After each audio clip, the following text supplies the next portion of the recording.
les pays européens en ont fait. Alors évidemment, les pays qui sont dans l'œil du cyclone, évidemment, la Grèce, l'Italie, le Portugal, l'Irlande, mais également les autres, par exemple le Royaume-Uni, ou même par exemple l'Allemagne. On le sait moins, mais l'Allemagne a décidé d'un plan d'austérité de 80 milliards d'euros sur 3 ans. Alors, qui paye en général en Europe? Eh bien, je dirais que ce sont partout les mêmes. C'est d'abord la fonction publique. Il y a une baisse quasi généralisée des salaires des fonctionnaires. Au Royaume-Uni, par exemple, il y a même 500 000 suppressions de postes de fonctionnaires. Et puis, ce sont également les consommateurs, puisque, par exemple, la TVA augmente un petit peu partout en Europe. Et puis, 2 exemples, Yves, de cette rigueur en Europe. Ça se passe souvent dans la douleur. Chez nos voisins italiens, par exemple, le gouvernement Berlusconi a voulu regrouper toutes les communes de moins de 1000 habitants pour faire des économies. Les maires se sont révoltés. Il y a même un maire qui a dit qu'il allait décréter l'indépendance de sa ville. Le gouvernement Berlusconi a dû faire machine arrière. Et puis en Espagne, la crise a aussi des conséquences tout à fait inattendues. Vous savez que dans le sud de l'Espagne, il y avait beaucoup de travailleurs saisonniers qui venaient par exemple du Maroc. Eh bien, cette année, pour la première fois, ce travail saisonnier n'est plus pris par des étrangers, mais par des Espagnols, parce que là-bas, le chômage en Andalousie est à un taux de près de 30%. Alors, nos téléspectateurs ont régulièrement entendu parler des différents efforts qui ont été faits pour appuyer la Grèce, pour lui venir en aide. Pourquoi ça ne marche pas en Grèce ? Alors ça ne marche pas, je dirais, pour 2 raisons. D'abord pour une raison interne à la Grèce. D'abord parce que les réformes ne sont pas faites, ou en tout cas ne sont pas faites suffisamment rapidement. Il y a là-bas actuellement, il y a jusqu'à quelques jours des experts européens et des experts également du Fonds monétaire international. Eh bien jeudi dernier, ces experts sont repartis parce qu'ils ne sont pas contents des avancées, par exemple des privatisations qui ne vont pas assez vite. Et puis la deuxième raison, et là c'est compliqué parce que je dirais on se mord un petit peu la queue, eh bien c'est que l'économie grecque est véritablement étouffée par la rigueur. L'argent ne rentre pas dans les caisses. Le risque, si vous voulez, c'est que la Grèce soit d'une certaine façon à terme guérie, mais qu'elle meure de cette façon guérie, ce qui évidemment, pour le pays, ça serait le pire. Beaucoup de Français qui ont pu trouver légitime cette solidarité avec la Grèce et qui ont l'impression que, voilà, l'image qu'utilisait tout à l'heure François et qu'on a tous présent à l'esprit, c'est celle je ne trouve plus le terme, des Danaïdes. Il n'y arriverait pas. Merci. Pas la réalité pourtant. Tonneau des Danaïdes. Merci, Tonneau des Danaïdes. Heureusement que vous êtes là.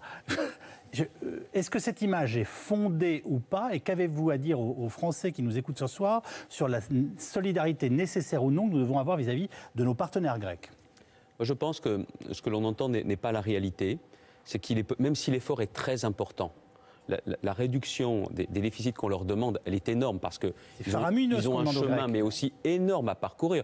Puis aussi une autre réalité, c'est que les prêteurs, ils regardent à 2 fois parce qu'à un moment donné, à une époque, ils n'ont pas dit la vérité sur les chiffres et sur les déficits. C'est quand même pas facile quand vous prêtez de l'argent. Donc tout ça, il faut le laisser de côté et maintenant travailler pour l'avenir.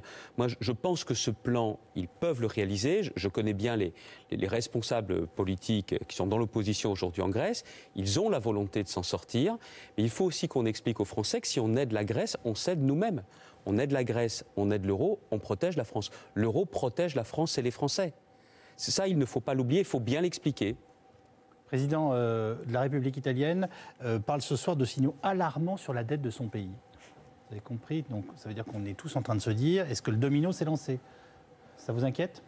On entend depuis des mois et des mois questions sur le Portugal, la Grèce. Il y a eu à un moment donné aussi des inquiétudes sur l'Italie.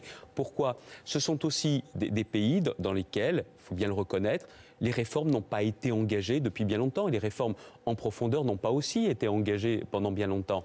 Et encore une fois, parce qu'on en a peu parlé pour l'instant, la seule façon, si vous voulez aussi réduire les déficits, au-delà des mesures que l'on prend, c'est les réformes d'ensemble. Quand on fait la réforme des retraites, on sait pertinemment que c'est la seule façon de pouvoir garantir que chaque Français verra sa retraite payée dans les années qui viennent. Et au final, les 20 milliards d'euros qu'on n'aura pas en déficit, c'est 20 milliards d'euros qu'on n'aura pas à demander à l'extérieur de financer pour nous. Alors, c'est pas facile. Ça met des Français de mauvaise humeur parce qu'on leur demande de travailler 2 ans de plus sans gagner 1 euro de retraite de plus, mais de dire au moins vous serez tous payés. Ça, c'est pas des réformes faciles, on l'a vu. On a beaucoup de démagogie Il y en a qui ne font jamais les réformes, qui n'ont pas le courage de les faire. Nous, on les fait, ce n'est pas facile, mais je pense que c'est indispensable. Une réaction de François Baudonnet à Bruxelles et ensuite on reprend cette conversation. François. Oui, ce qui peut expliquer peut-être l'inquiétude des marchés financiers qu'on a vu par exemple aujourd'hui, c'est que le temps des marchés n'est pas le temps politique. Et on le voit, c'est, je crois, assez frappant. Je parlais tout à l'heure de ce sommet européen qui a eu lieu ici le 21 juillet. On est début septembre et en fait, aucun pays européen, pour l'instant, n'a mis en pratique ce plan, tout simplement parce qu'il faut que ça passe devant les parlements nationaux. Alors ce sera le cas demain pour la France, qui sera le premier pays. Mais malgré tout, vous voyez, ça prend énormément de temps. Et je crois que les marchés financiers se rendent compte que les les hommes politiques ont toujours un temps de retard sur la crise et demain ce sera encore le cas. Voilà, c'est ce qui alimente, je crois, aussi cette inquiétude. Juste un dernier mot, Christine Lagarde a suggéré, François, aujourd'hui des mesures de relance pour soutenir la croissance. Comment tout cela est-il perçu à Bruxelles et en Europe d'une façon générale ? Écoutez, on aimerait bien pouvoir faire de la relance. Le problème, c'est que c'est quand même complètement incompatible avec la rigueur ou l'austérité. Donc oui, tout le monde est conscient, tous les économistes pensent, comme on le disait tout à l'heure, que s'il y a trop d'austérité, on va étouffer la relance et la croissance économique. Mais comment on fait, comment on paye ? Ça, il n'y a pas de réponse. Merci beaucoup François Baudonnet. Oui. On vous retrouve bien entendu dans les différentes éditions des journaux de la rédaction. Et alors vous en pensez quoi ? Elle a raison, Je vais soutenir Christine Lagarde sur ce coup-là.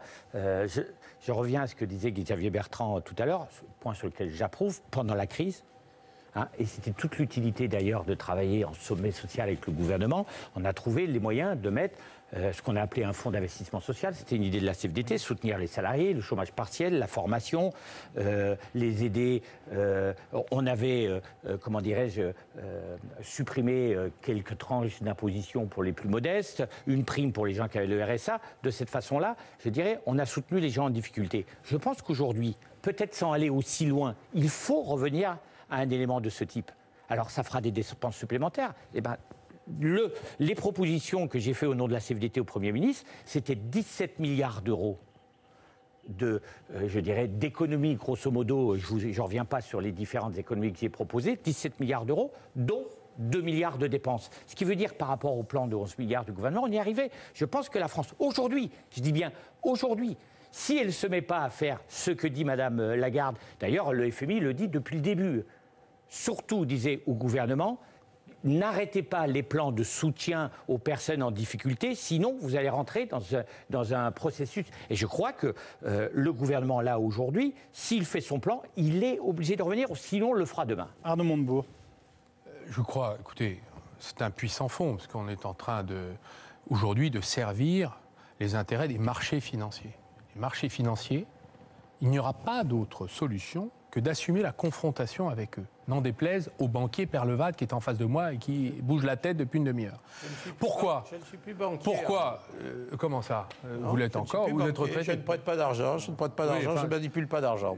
On pourrait parler de vos activités. Désolé, oui, on peut en parler. Je crois que le système aujourd'hui de financement de l'économie a perdu la tête, n'est plus sous contrôle. Donc on ne s'en sortira pas si on ne reprend pas le contrôle.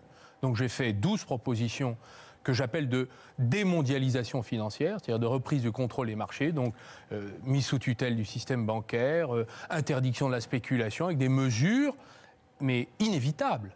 Parce que sinon, on va continuer à danser longtemps et on va finir, on va faire ce que M. Bertrand propose, c'est-à-dire il faut faire des efforts et continuer. La Grèce ne pourra pas payer, tout le monde le sait. Tout le monde le sait, tout le monde l'écrit même. Mais nous, on reste aveugle, on continue, on dit, si nous aussi, on se mettait à faire comme la Grèce. Mais on sait très bien que non seulement la dette ne pourra pas être payée, parce que c'est impossible pour le peuple grec, mais on sait également, permettez-moi de le dire, que si l'Espagne est en difficulté dans quelques mois, comme certains économistes, pas tous, l'écrivent ou le disent, eh bien, les capacités de sauvetage de la zone euro ne suffiront plus à assumer Grèce, Portugal, Irlande, Espagne. Et à partir de là, c'est l'éclatement de la zone. Donc, je crois que le moment est venu, c'est un moment de vérité, où il faut assumer la définanciarisation de l'économie. Il y a une part spéculative dans ce que réclament les marchés financiers qu'il faut briser. Et c'est de la responsabilité des États et des dirigeants politiques. Donc, tous les dirigeants politiques qui vous disent « il faut servir les marchés », eh bien, je crois qu'ils seront balayés par les événements. Excusez-moi de vous dire ce que je pense et ce que je défends depuis maintenant presque une vingtaine de mois. On est d'accord pour dire que la démondialisation, si c'est possible, ça ne peut se faire qu'à l'échelle mondial et donc planétaire. Donc comme vous n'êtes pas Astérix et que nous ne sommes pas le camp retranché de Baba au Rhum, la question c'est de savoir à quel moment on arrive à prendre des mesures qu'on peut entendre quand vous nous les expliquez, mais à les faire vivre avec d'autres gens que nous, Arnaud Montebourg. Mais la démondialisation a déjà commencé dans d'autres continents. Les Américains ont commencé. D'ailleurs, l'Europe est la seule zone économique puissante du monde qui n'a pris aucune mesure de contrainte contre le système financier. Les Américains l'ont fait. Les Chinois, n'en parlons pas, ils contrôlent leurs finances. Ils contrôlent leur monnaie, leurs finances, leurs investissements. Ils contrôlent tout. Ils font de la politique avec l'économie. Mais nous, on est les naïfs du village global. Et on nous dit, mais on ne peut pas le faire sans les autres. Mais les autres le font, monsieur Calvi. Les autres le font. C'est une bande dessinée, ça. C'est une bande dessinée. Par exemple, le Brésil vient de décider, parce que la question de la compétitivité est une question importante qu'a raison de poser monsieur Perlevade. Il est nécessaire de s'y atteler. Mais on ne pourra le faire que dans un cadre européen. On ne peut pas assumer à la fois la compétition à l'intérieur de l'Europe et la mondialisation qui, aujourd'hui, est quand même une bataille déloyale, pour ne pas dire délinquante. Une dernière question, et ils vont tous réagir, mais vous êtes candidat à la primaire socialiste. Est-ce que vous pensez vraiment que l'on peut faire l'économie de la rigueur ? Ça dépend pour qui. Je vous dirais que ceux qui ont profité pendant 10 ans des baisses d'impôts doivent être mises à contribution. Les multinationales qui aujourd'hui vivent dans une sorte de paradis fiscal, la France, contrairement aux pays, surtaxe les PME et détaxe les multinationales. Il faudra les mettre à contribution. Tous ceux qui aujourd'hui sont dans une situation finalement assez confortable devront être mis à contribution pour protéger les autres qui ont déjà payé la crise, dans les plans sociaux, dans le chômage partiel, dans les réductions des droits sociaux, maladie, santé, depuis une dizaine d'années, que nous imposent les gouvernements successifs des amis de M. Bertrand. Il est où le curseur de la situation que vous qualifiez de confortable pour un Français, Arnaud Montebourg ? Bien, c'est tous ceux qui finalement considèrent que le monde leur convient bien. Ils le ressentent d'ailleurs, qui n'ont pas de problème de fin de mois. Il y en a de moins en moins de gens qui ont des problèmes de fin de mois. Est-ce que vous savez, par exemple, que parmi les Français qui disposent d'un revenu de 1 590 €, c'est-à-dire le revenu médian. 48% ne partent pas en vacances, 50% n'ont pas d'accès à Internet, 40% n'ont pas d'épargne.